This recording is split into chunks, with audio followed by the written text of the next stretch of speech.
I didn't plan to unravel my father's second life when I wrapped his retirement present in blue paper with silver twine. I just wanted him to smile. 40 years, one company, a lifetime of late trains and cold coffee. He'd earned a soft landing. He'd earned the toast, the slideshow, the soft jazz that makes a hotel ballroom feel like a home movie. I tell you this up front because what came next didn't feel like uncovering a crime so much as tripping a wire that had been waiting under our living room rug for years. You step, you stumble, and suddenly the whole house hums with a sound you can't ignore. I grew up in a 2-story colonial on a quiet street north of Boston, where the maples flare red in October and every driveway has a basketball hoop that wobbles when the wind changes. My father, Marcus Wells, wore pressed shirts and a humor he kept in a drawer he opened sparingly. He wasn't cold, he was precise. He liked sentences that landed where they started. He liked bolts tightened, plans printed, coats hung on the same hook every night. In our house, the TV volume never went above 16. The water glasses formed a small country on the kitchen shelf, identical, unchipped, their bases fitted like puzzle pieces. My mother, Rachel, filled the rest of our world with color. She was a high school counselor and a believer in forms you printed and feelings you named. She kept a bowl of clementines on the table always, like little sons. She said the brain needs sugar to have difficult conversations. On the refrigerator was a magnet with a lighthouse and the words, "Harbor the Good." When I was little, I thought it meant keep the good things safe inside. Later, I learned a harbor is safe because someone learned how to read trouble from far away, how to place rocks where the water can't break you. Dad worked in Washington, D.C. 2 weeks of every month. Systems architecture, he'd say when anyone asked what he did.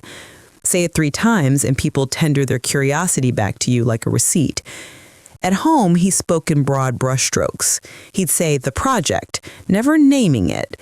He'd say they, never who. Sometimes he'd bring a box of Georgetown cupcakes and a new Georgetown mug, and we'd tease him he thought D.C. was one long cobblestone. For his retirement party, I built him a gift because store-bought felt too blunt.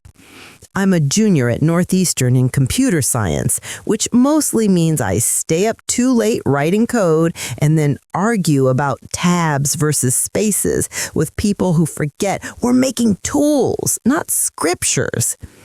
I made an app I called Daybook, a private time capsule.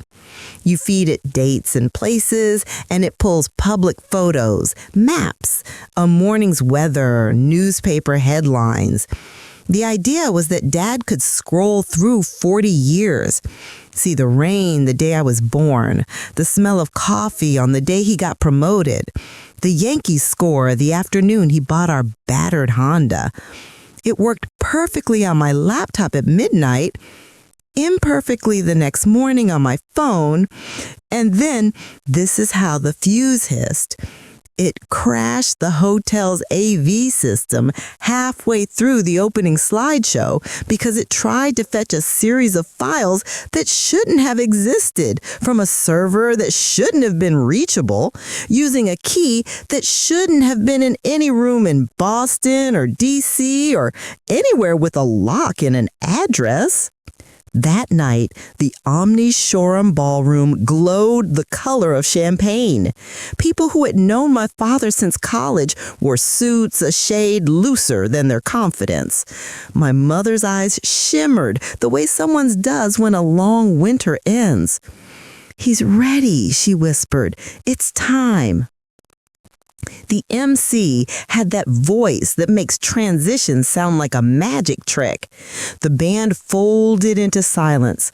I walked to the podium, palms sweaty, pocketed fidget coins spinning against my keys. On the screen, I tapped play. For 6 minutes, it was perfect. The app stitched a story out of dots and dates. Dad at 22 in a graduation gown too big for his shoulders. Dad and Mom in a photo booth with red background and a smudge of lipstick on his collar like a comet. Headlines from the day they bought the house. A map with a blue pen moving between Boston and D.C. and back again, like the heart beating between the two places we called home. Then, at minute 7, somewhere between the birth announcement slideshow and the clip of me at age 10 reading a Lego manual like it was a constitution, the daybook fetched an entry for a day with no photos, no headlines, nothing but a gray card with a file name that wasn't human. And the screen went black. Everyone laughed the way a room laughs when it shares one fear and pretends it's another. The MC made a joke about me being too good at surprises. The AV guy tinkered. My mother squeezed my elbow, nails pressing little half moons. "It'll be fine," she said, and it sounded like a hope sent upstairs to a god who blocks unknown calls. I rebooted Daybook. It opened to a hidden pane I hadn't built. In front of me, on the touchscreen podium, a login screen whispered with a logo I didn't recognize. A clean compass rose with the letter H. In a world that leaks, a new logo is a smoke alarm. In a life with a father like mine, it is a lighthouse, and not the kind carved onto a fridge magnet, the kind that appears faint at first, and then with a clarity that makes you feel small. I don't know why I typed, or why I knew what to type. I wrote his initials, M.W. Then a number I had watched him key into a hotel safe in Miami when I was 12, and caught the reflection of his hands in a mirror that held another version of us. My father never looking over his shoulder, because I was the only shadow he trusted. The login took me to a dashboard that wore harmlessness like a suit. Helpful labels, gentle sea blues, the header, Harbor Light Portal. A folder tree unfolded with the calm of weather moving in from the bay. Deploy, eval, ethics, press, a bell icon with a red 1. I tapped deploy. The screen asked for a second factor. A QR window opened, waiting for a code. I should have closed it. I should have smiled and blamed the building's bad Wi-Fi like it was a cloud whose shadow moved because I told it to. Instead, I dug into the gift I had wrapped for my father 2 hours earlier. It was a watch older than the ones I see on campus, a brushed steel circle with a sapphire face that caught the ballroom lights like a coin at the bottom of a fountain. It had belonged to my grandfather and to his father, and my dad had kept it in a velvet box I wasn't allowed to touch when I was young. He had given it to me on his last day at work with a note. "Time saves what we choose to measure. Be careful what you keep." The back of the watch had a faint engraving, the kind you didn't see until you thought about the word invisible. I'd found it the week before with a microscope attachment and too much time. It looked like a lattice, a map, a puzzle I wasn't meant to solve. I solved it anyway. It was a pattern my father had taught me when we built birdhouses. 3 long nails, 2 short, then 1 hovering halfway. It became a 6-digit code in my head before I knew I had made it one. I held the watch to the podium's tiny camera. The QR pane blinked like an eye that recognizes the shadow of a face. The bell icon turned to 2, then 3. My heart did the math of bad choices quickly and correctly. I backed out of the portal and returned to my little timeline, the one with snowfall and birthdays and the smell of grass after summer rain. I finished the tribute with photos and jokes and a poem my mother wrote at 2 a.m. the night before, because every woman who holds a family together is also, secretly, a poet. The room stood and clapped. My father cried the way engineers cry, barely, then all at once, then not at all, like a faucet with a valve. He hugged me so tightly my spine made a sound. "Perfect," he whispered into my neck. "You made the past kind." After amid handshakes and someone's attempt at a Sinatra song that died valiantly on the sixth note, my father found me near the doors where the cold air sneaks in because buildings, like people, can't seal everything. He helped me by the shoulders. "Thank you," he said. "I am proud of you." Then quieter, like he'd stepped through a doorway where he spoke to himself, "Don't ever enter a room if you don't know where the exits are." He smiled for the man waiting to take our picture. For the camera, I smiled too. Our faces became an oil painting, the kind museums own to remind us what it's like to pretend we were okay. On the train home, my mother fell asleep with her head on his shoulder. He stared out the window at the lights as we crossed the river, at the way curtains make a person visible and invisible at the same time. I watched his reflection. For a second, I thought he saw mine looking at him. For a second, I thought he nodded. Back in Boston, my dorm smelt like the inside of a backpack. My roommate, Tay, had left a bag of tortilla chips on my desk like a reward for surviving adulthood briefly. I opened my laptop and opened Daybook.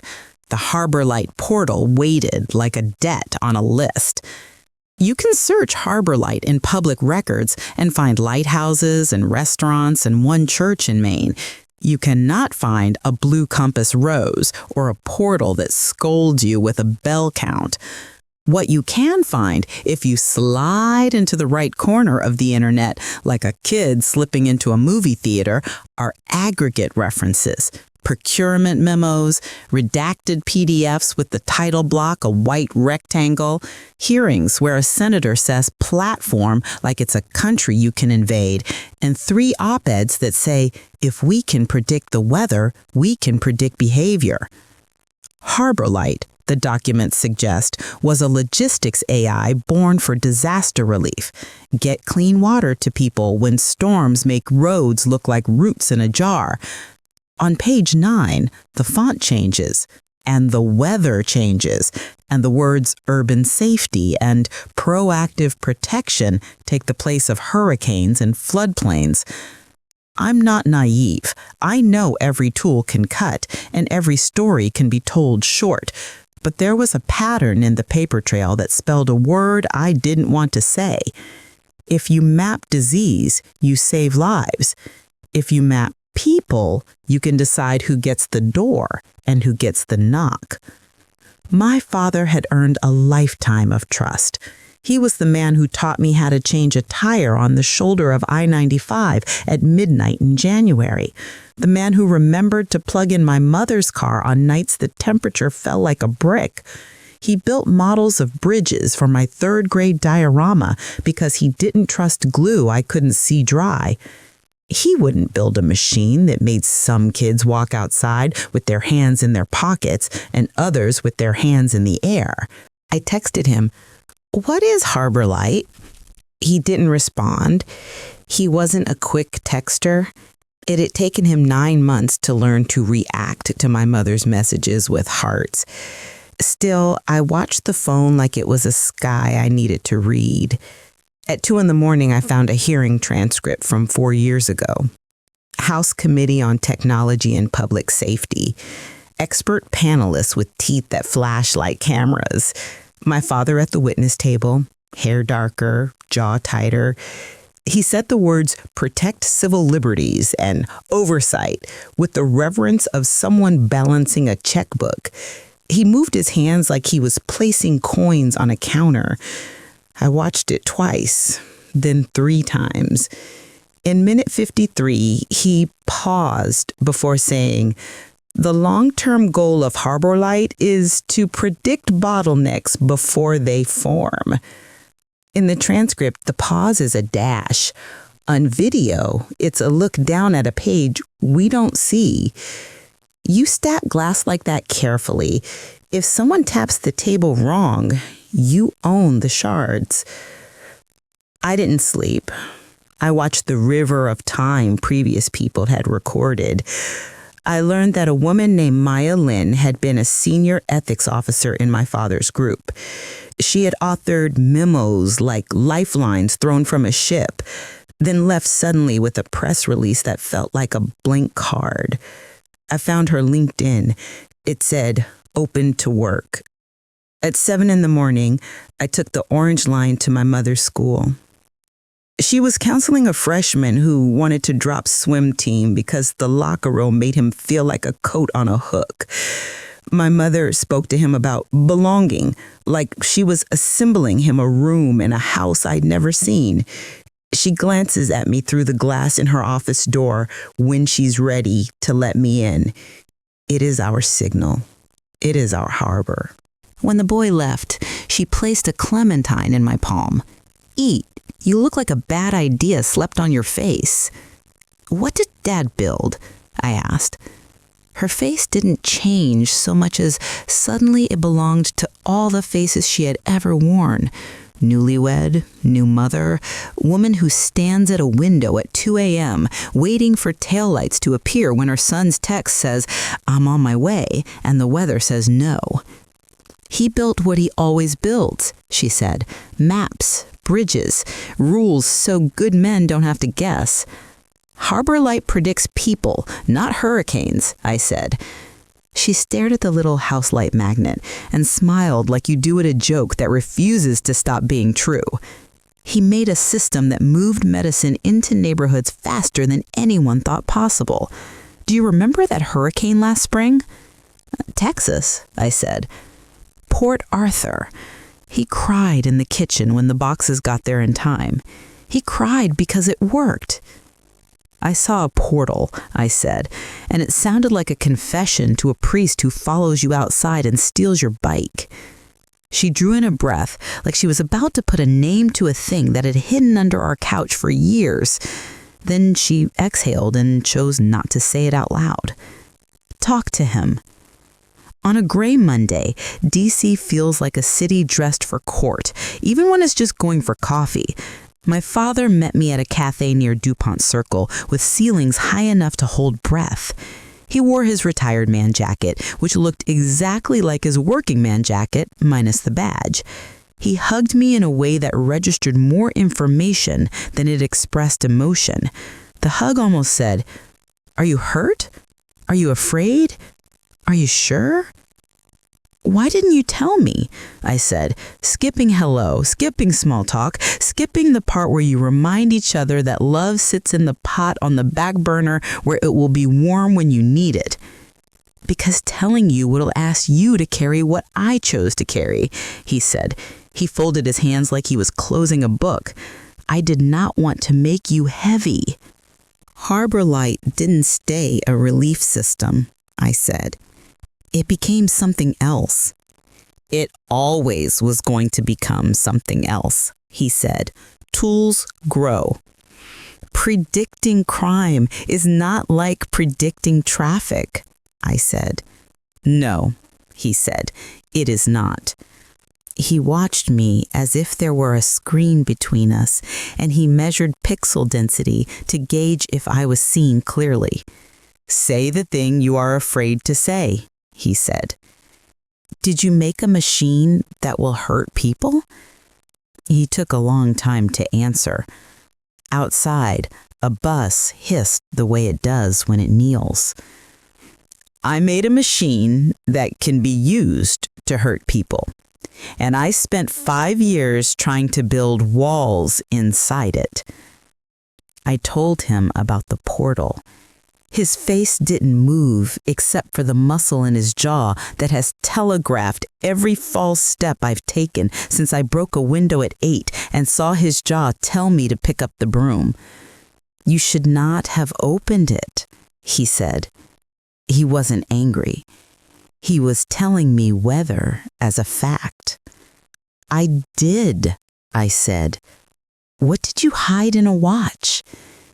He leaned back in his chair, eyes going to the ceiling like the answer lived in a crack shaped like a route on a hand-drawn map. "A key," he said. For a door that does not exist to most people. Why give me a key to a door if you didn't want me to open it? He wanted me to find the door, and I wanted you to ask me whether we should walk through. There's a part of me that is my father's son and wants to be precise and put the cup on the saucer perfectly and keep the coffee in it. There's another part that is my mother's boy and wants to spill something to see what we've been protecting. Those parts wrestle in public too often. "What is it, Dad?" I asked softer, like you ask a corner of a room to show you what lives there. "A failsafe," he said, the word landing like a coin in a jar. "A way to stop harbor light if it is pointed where it must not point." "In a watch," I said. "In a watch passed from a father who did not say what they all did for a living," he said. "Who is they?" I asked. "The men who built the first rooms people couldn't enter." "Do you want me to use it?" "I want you to know the door exists. I want you to know what happens if you open it." "What happens?" "You change the terms," he said. "If you make a system stop, you can't start it the same way again." "Do you want me to change the terms?" I asked. He smiled then, small and tender, the way he smiled when I rode a bike without training wheels and looked back to see if he had let go. "I want you to look at the table, and if the cards are marked, I want you to flip it." He stood. He touched my shoulder. The gesture was both a blessing and a push. "Never enter a room," he said again, "if you don't know where the exits are." He left me with a cup of coffee going cold and a little boy's feeling that my father had placed a tool in my hand and asked me to decide what kind of builder I would be. I didn't walk straight to a journalist because that's a thing you do in films when the music starts. I walked to a library because that's what you do when you want to borrow the wisdom of people who were careful before you. I read about whistleblowers who lost a decade and people who clicked upload and got their lives back only in pieces. I tracked down Maya Lin. She lived in a small apartment in Silver Spring with houseplants that looked like they were practicing breathing exercises. She opened the door with a look that told me she always opened with the chain on. "You're Marcus's boy," she said. And in the word boy, she folded my height and my questions and my last name. "I found something. I need help to do the right thing without guessing what right is."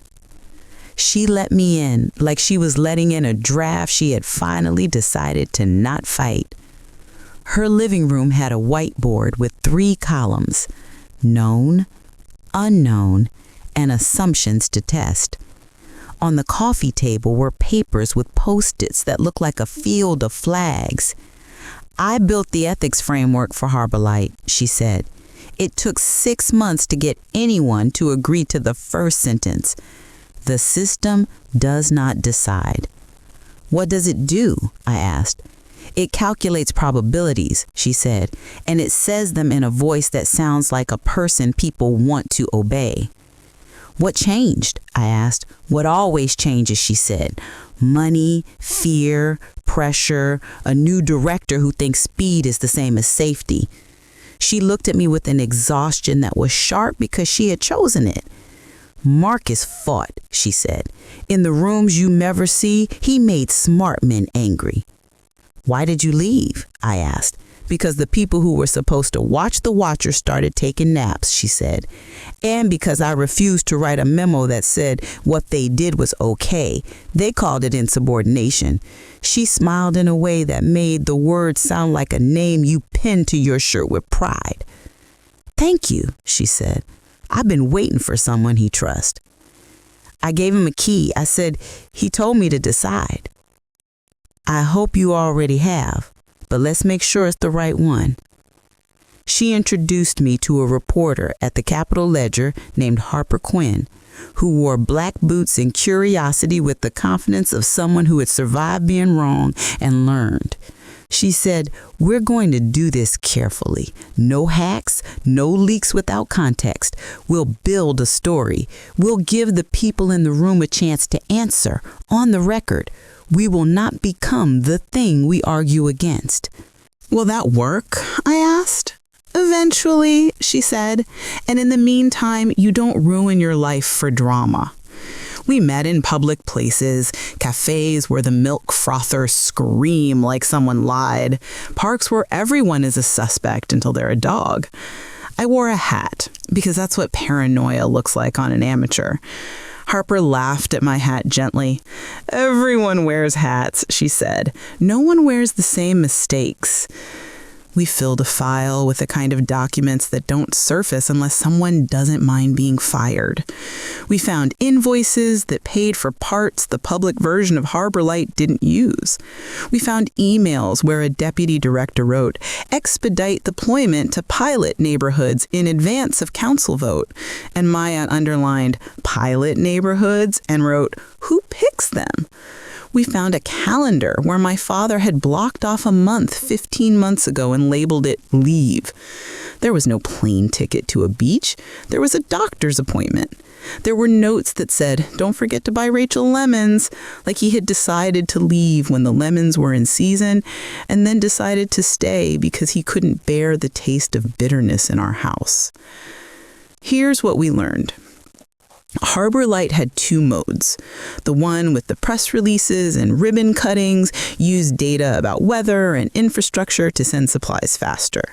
The one without the press releases used data about where people stood and what they bought and which way cars turned when a traffic light malfunctions.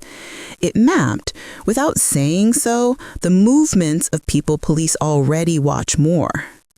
Dad had built guardrails. He had insisted on an explainability layer that forced the system to show its work, like a math teacher who refuses to grade answers without the messy middle. He forbade the use of certain data sets because their bias drips off them. He required a human sign-off. Then, a new directive rewrote the policy with 4 words, "until circumstances require otherwise." "Who wrote that?" I asked, pointing to the letterhead. Maya tapped the letterhead with her pen. "The new director's office," she said. "Victor Klein."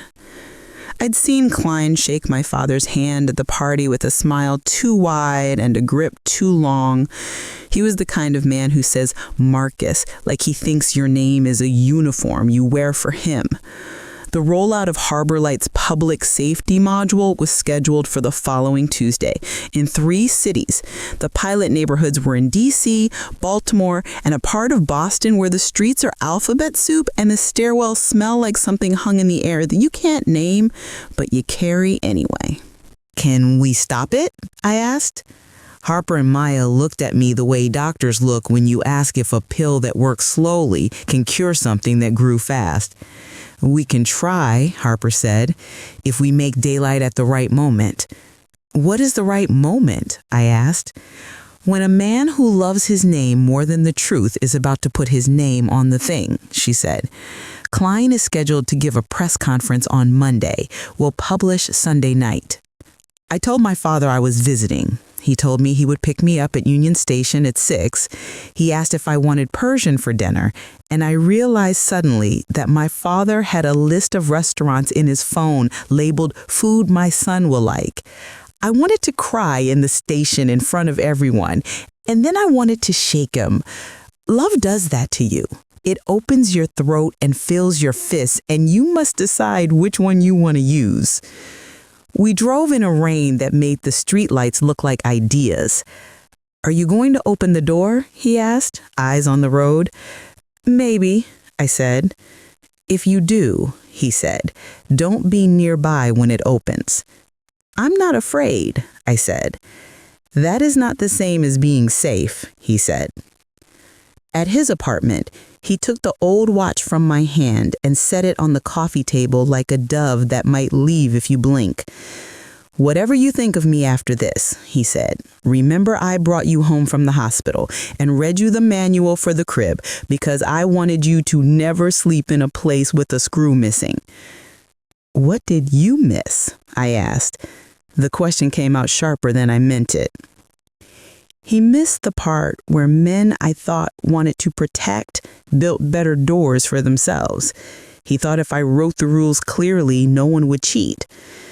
"People who cheat don't read," I said. "People who cheat read very carefully," he said quietly. "They read until they learn where words end." He went to his bookshelf and pulled a binder thin enough to hide and thick enough to hurt. He laid it in front of me. "Read," he said, "but before you decide, listen." The binder contained the full design spec for Harbor Light as my father had conceived it before people with power cracked it like an egg. It was clean and careful. It had a preamble about values. It named the risks in their full, ugly names. It had a sentence highlighted in yellow. "We accept that accuracy is not excuse enough." I read it and felt the heartbreak of seeing a beautiful thing bent. "Do you know it's scheduled?" I asked.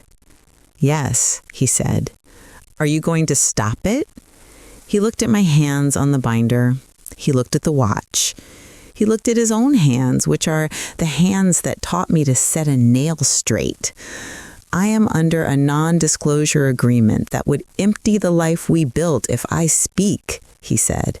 "I am under a gag that pretends to protect secrets and actually protects men." "You can't," I said.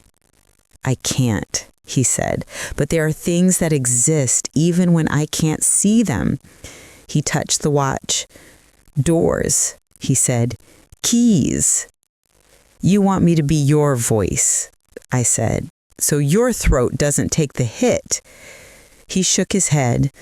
"I want you to be your mother's son," he said, "and do what is honest when the rule book runs out." I didn't say that's unfair. He knew it was. He was asking me to carry what he couldn't. It's what parents do when the world is heavier than their backs. On Sunday afternoon, Harper texted me a draft of the article. The headline was sober, the way medicine is.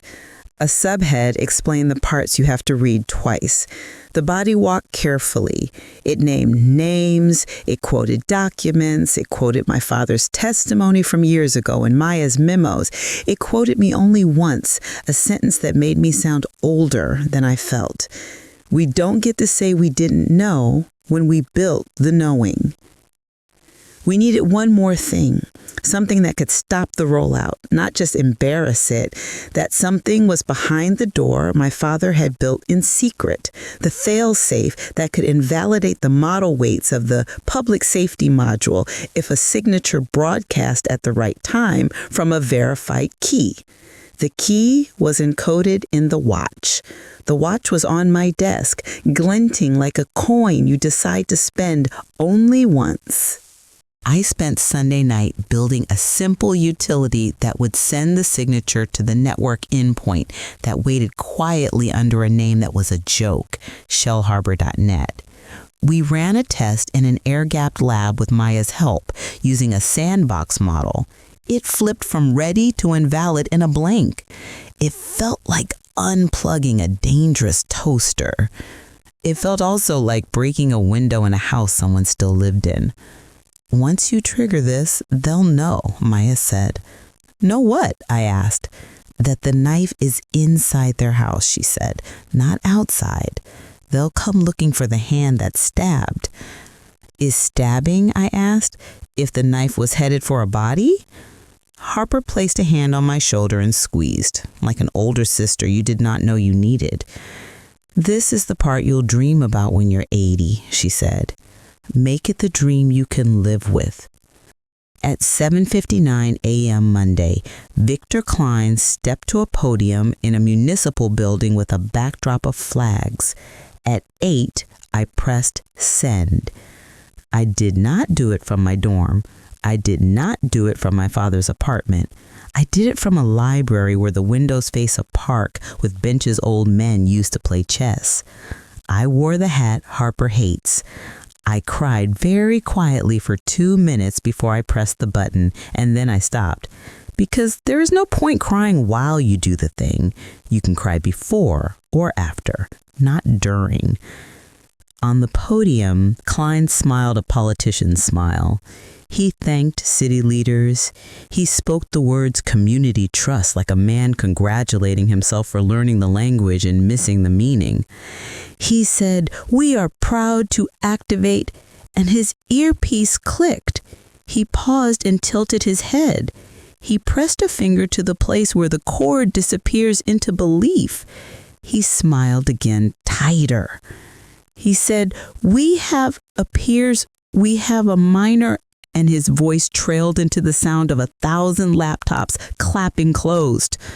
The pilot program's dashboard in 3 different cities changed to a status that had no contingency plan in the manual. Invalid key, reload model. The reload button grayed out like a streetlight telling you which way not to go. A banner appeared across the admin panel. Failsafe triggered, failsafe authenticated. Klein's face did a thing I had never seen, because the people who run things do not look like that in public. He looked like a man who discovered someone had drawn a door on his wall and walked through it into his dining room. He excused himself, which people with his title don't do, and the mayor tried to make jokes and then stopped. In 3 cities, 3 police chiefs looked at 3 monitors, and 3 captains called 3 advisors, and 1,000 phones lit up with questions that had only 2 answers: "We don't know," and "Someone stopped it." The article published at 8:05 with the headline that resisted the urge to shout. It named the fail-safe. It quoted Maya and the policy memos. It printed screenshots of the 2 modes. It quoted my father's "accuracy is not excuse enough" line, and it cut it like a blade against the other memos, signed by men whose inboxes suddenly filled with messages they forwarded to their lawyers with the subject, "Need to discuss." At 8:13, my phone rang. Unknown number. I let it go to voicemail. At 8:14, it rang again. I answered. "Get to a safe place," my father said. He didn't say son. He didn't say please. His voice had the sound people's voices get when a train whistle cuts across a conversation and you keep talking anyway because stopping admits fear. "I'm at the library," I said. "Good," he said. "Go to the back staircase. A woman will meet you on the landing." "Who?" I asked. "Someone I trust," he said. "Go now." I moved because if you grow up with a man who installs smoke detectors every place the manual mentions and 3 places it doesn't, you learn to smell fire before someone tells you. On the landing stood a woman in a gray suit, hair in a tight bun, eyes calm like someone who has folded urgency into origami. "Mr. Wells," she said, "I'm Naima Shah. I represent whistleblowers. Your father asked me to keep you legal while you are brave." Behind her, a man in a navy windbreaker, who didn't look like a cliche but still did, said, "We also have a mutual friend at the U.S. Office of the Inspector General." "Am I in trouble?" I asked. "Not yet," he said, "but men who are scared often try to make the brave ones quiet." We drove in a car that smelled like spearmint gum and old leather to a federal building with escalators that sound like time.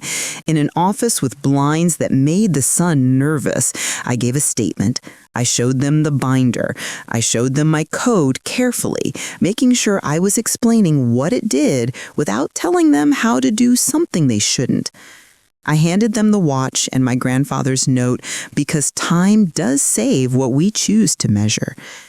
In the afternoon, my father met us in a room with walls the color of a decision you'll regret. He looked tired and alive, which is how people look when they have chosen a weight they can carry. "I'm going to testify," he said. "You can't," I said. "You told me you can't." "I can." he said. They broke their own rules this morning. The failsafe was a condition of my work. They tried to remove it. He looked at Naima, who nodded, a tiny, efficient nod that validated our pain like a stamp. What happens if you do? I asked. I lose the retirement money I thought would pay for your mother's garden, he said. He closed his eyes.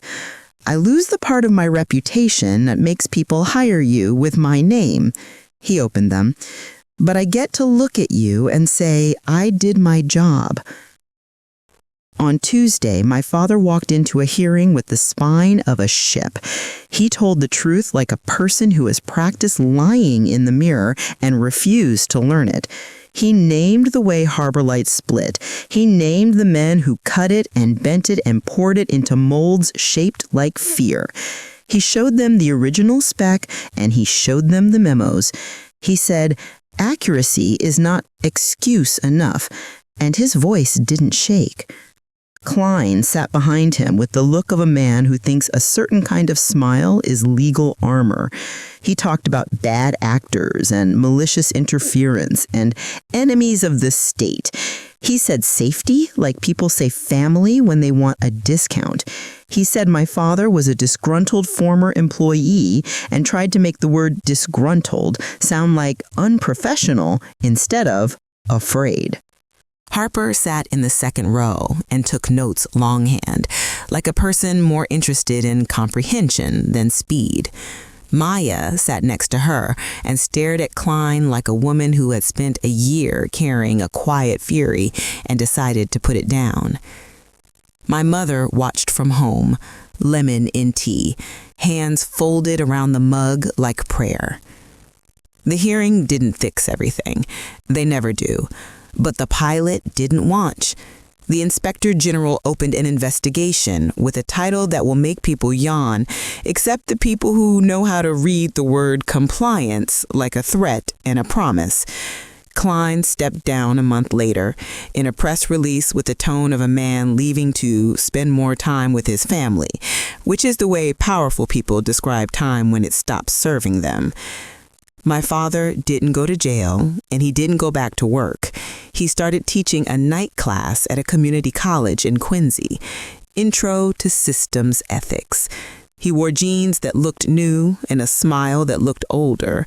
He and my mother planted lemon balm in a pot on the porch and laughed at how it took over like a good habit. You might think that's the end. You might like stories that end with a newspaper headline and a walk into a sunset where the music swells and the last line belongs to a narrator who learns something that fits on a mug. But endings are just points on maps if you keep walking.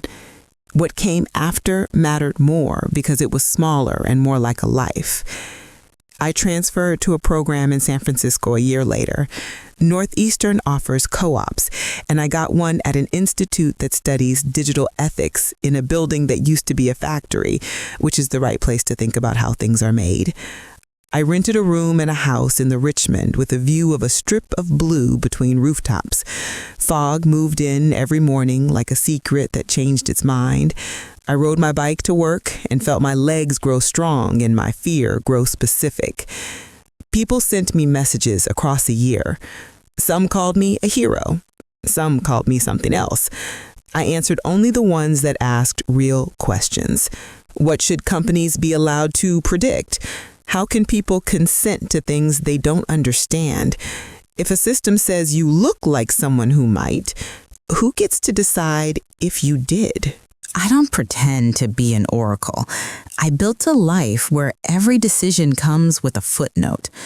I built an app with a friend from school named Priya that couples can use to talk about their values before they share rent or a bank account or a child. It doesn't scrape or spy. It asks. It shows you your words back to you. It forces you to say hard things early. We called it North. We argued about the name too long and then learned that arguing sometimes makes a thing stronger. I suggested we include an escape hatch in the app. If someone feels unsafe, the app becomes a weather app. We added it. We put the instructions on a page that looks like a forecast. We learned that protection often looks like something else from far away. In Boston, my parents sold our house to a young family with twins who will learn to dribble on the driveway with the hoop that wobbles. My parents moved to a smaller house closer to the coast. My mother started a program at her school where seniors teach freshmen how to navigate the first year like a city, not a maze. My father keeps a list of the rules he forgot to write the first time. He mailed them to me like postcards. Never build a tool you wouldn't let a neighbor use on you. Never trust a system that can't explain itself. Never enter a room if you don't know where the exits are. I save the postcards in a box with the watch. I don't wear it. I wind it sometimes because time, like trust, requires a small effort regularly, or it becomes a collection of stuck gears. 2 summers after the hearing, I got an email from a name that made my stomach feel like I was on the first drop of a roller coaster I didn't choose. From Victor.Klein at dash. He wanted to meet. He said he had a proposal. I forwarded it to Naima, who replied with one word, no. I wrote back to Klein anyway, no. It felt like drinking water. On a cool Thursday, I flew to D.C. for a conference. I stayed in a hotel near a traffic circle that engineers must use as a cautionary tale. On the second day, I gave a talk about naming things. If you call a database a mirror, people blame it for what it shows. If you call it a map, they forget it leaves things out. I said the phrase, accuracy is not excuse enough, and left my father's name out because I wanted the sentence to be free. In the hallway after, a young woman told me she was building an app that helped undocumented kids organize their schoolwork and their lives, not their fear. She asked me if she should show users what data she collected if it made them nervous. I said yes. Let them be nervous at the truth, I said, not the lie. In the evening, my phone buzzed. My father. Let's get dinner, he wrote. We met at a diner with a jukebox that didn't work and a waitress who called everyone sweetheart like it was punctuation. He ate meatloaf. I ate pancakes. He asked about Priya. He asked about my rent. He gave me a new mug with a compass and a lighthouse on it and the words, keep north near. Do you hate me? He asked. Finally, like a man opening the door to a room he's avoided and hoping the lights still work. I wanted to, I said. I rehearsed. It didn't take. He smiled like a man allowed to keep a piece of who he thought he was. He said, I wish I had told you earlier. I said, I wish you had made a mistake I could forgive without a footnote. He said, I did. He laughed. You just better at writing footnotes. The check came. He reached for it. I beat him to it. He looked surprised, then proud in a way that felt different from the way he was proud of me at 22. He looked proud of something apart from me, of my life separate from his. On a Sunday in September, my mother called and asked if I could be home the following weekend. No reason, she said. She's a bad liar on purpose. It makes the world soft around her. We're making stew. The reason was that 2 of my father's students had nominated him for a local teaching award with a certificate that looks like a diploma, and he had to stand on a stage under a school banner and receive applause from people who knew he was complicated and loved him anyway. He looked at me from the stage. The look said, no man is only the worst thing he almost built. When the clapping stopped and we moved through the awkward dance of leaving a gym with rows of folding chairs, a boy in his late teens approached. He wore a hoodie with a logo I recognized from a nonprofit that installs gardens in places with more asphalt than sky. He carried a notebook with duct tape on its spine. "Mr. Wells, do you think we can build a world where the people who need help get it without someone using them to learn how to control them?" My father opened his mouth. He closed it. He put a hand gently on the boy's shoulder and said, "I think we can build a world where we try, and I think trying is the point. If anyone tells you the trying is over, that person is selling you something that belongs to you already." On the drive home, we passed the old street. My mother told my father to turn left, out of the way. We slowed in front of our old house. There were chalk drawings on the driveway. 2 suns, a cat with a crown, a square that looked like a math problem with an answer written wrong, but with heart. The new family had hung wind chimes that made the air sound expensive. We sat there too long, like you do when the past can't decide if it's your friend or your boss. Then my mother laughed. "Drive," she said. "We have stew." That night in my old bedroom, I found the box with the watch and the postcards and a photograph of the 3 of us on a rock by the ocean. The wind had made my hair stupid. My father's hand was on my shoulder, and I was holding a stick like a sword and pointing it at the horizon like you do when you think it's your turn. I held the watch. I wound it. It ticked. The sound was small. The sound filled the room. I slept. Years are not chapters, but people like to pretend. They like to say, "In that chapter of my life," and close a pretend cover like a door on a memory that will still sneak out to drink water at midnight. What came next wasn't dramatic. My parents grew older the way careful people do, checking door locks, making grocery lists, learning to nap. I grew into a job where the thrill is quieter. The wins are smaller and the losses don't end the story.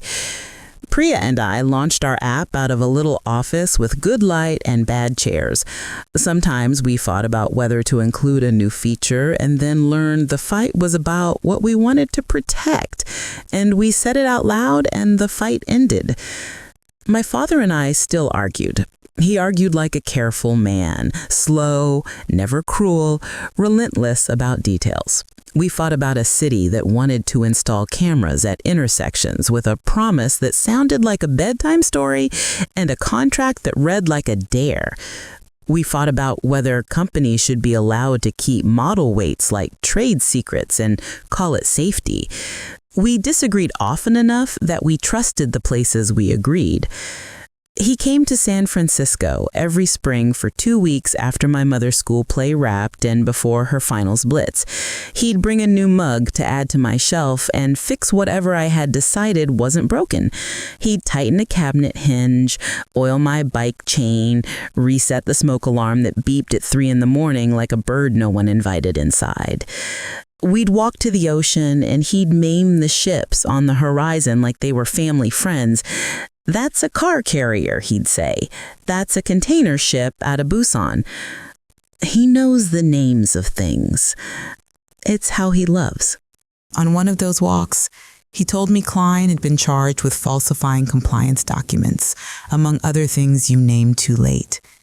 He told me he had received a letter from someone in the office whose name he wouldn't say, because some secrets are kindness. The letter said, "I was in the room when you asked for a wall.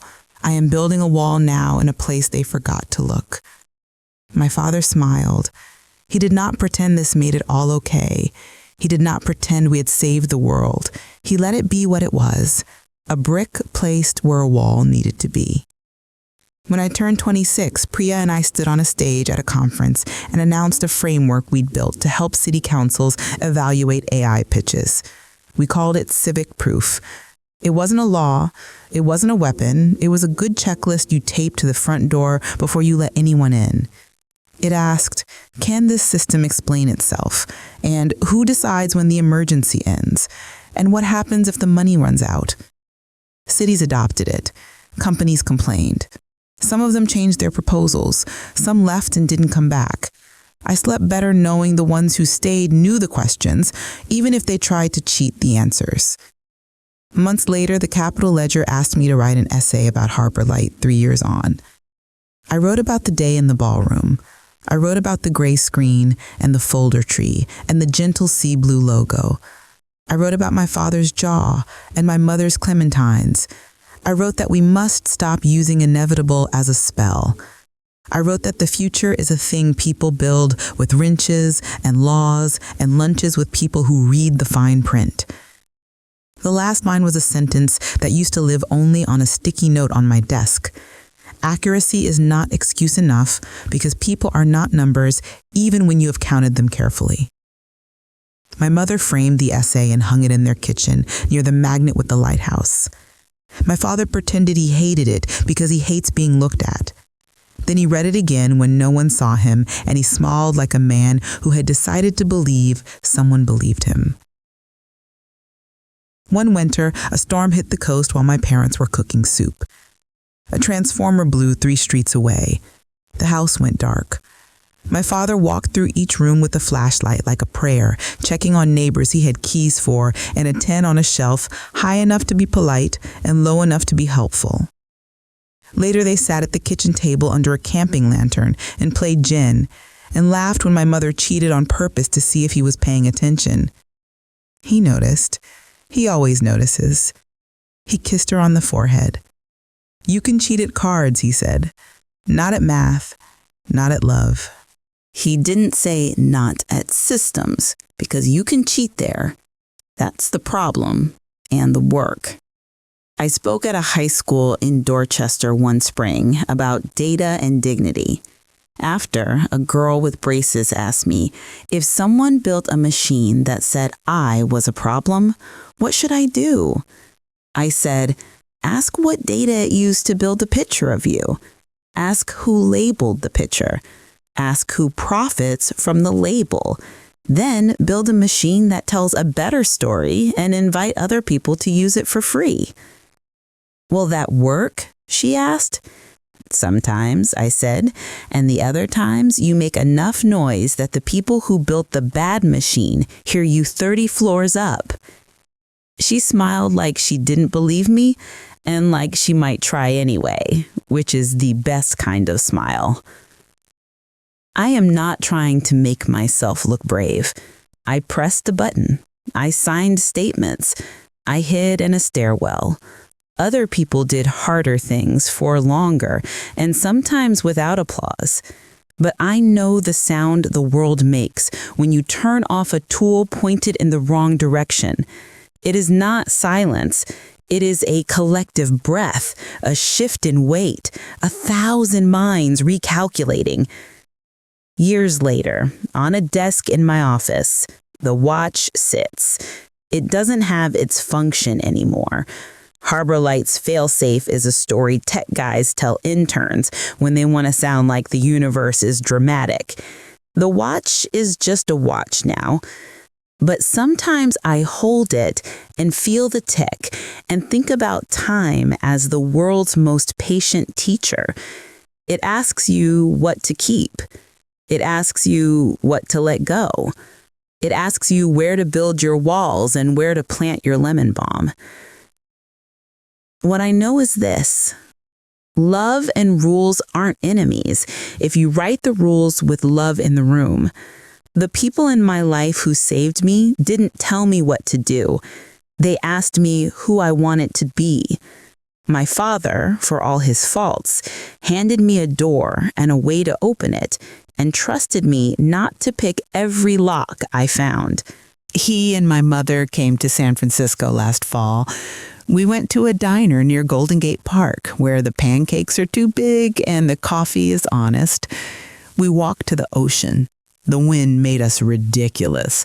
He named the ships. I named the fog. My mother tucked a clementine in my pocket like she always does when I look like I'm about to forget to eat.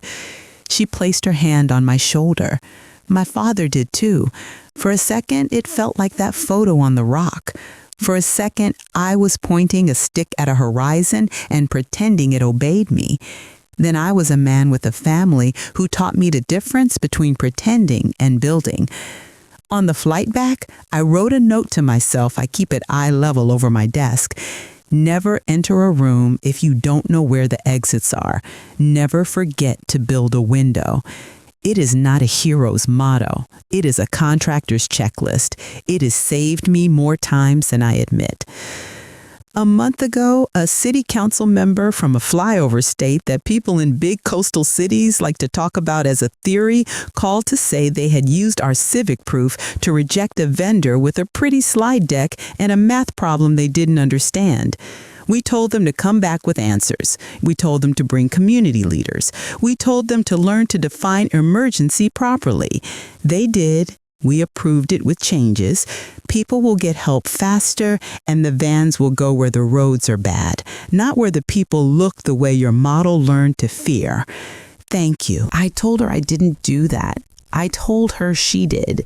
Then I went outside and stood in the sun and felt the old sudden urge to cry for no reason, except that sometimes your body remembers a night in a ballroom when a screen went gray and your life went bright and dark at once. Harbor the good, the magnet says.